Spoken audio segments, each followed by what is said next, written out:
নমস্কার। কবিতা সার কথা, কবি পার্থপ্রতিম গুহ।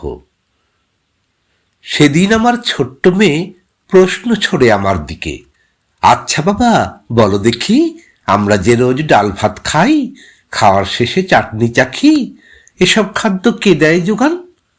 আমি বলি, কেন, ভগবান। মেয়ে বলে, কখনো না, কখনো না, তুমি তো দেখি কিচ্ছু জানো না।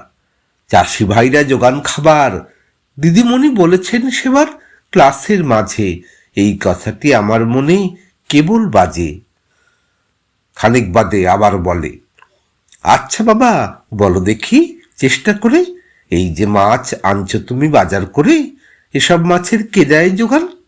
আমি বলি সাহসে ভর করে, কেন, ভগবান। মেয়ে বলে, এ মা, এবারও তুমি ফেল করেছ, 10-এর মধ্যে 0 পেয়েছ। সারা মাসে যে এত এত মাছ খেলে, সেসব কিছু জোগায় যেন সমাজবন্ধু জেলে। পরদিন গুটি গুটি পায়ে সব কিছু সে বলে গিয়ে তার স্কুলের শিক্ষিকাকে। শিক্ষিকা আদর করে দীক্ষিতাকে, সব কথা তার শুনে বলেন আপন মনে, বাবা তোমার ঠিক বলেছেন, সার কথাটা ঠিক ধরেছেন। চাষি জেলে কুমোর কামার, এরাই ভগবান তোমার আমার।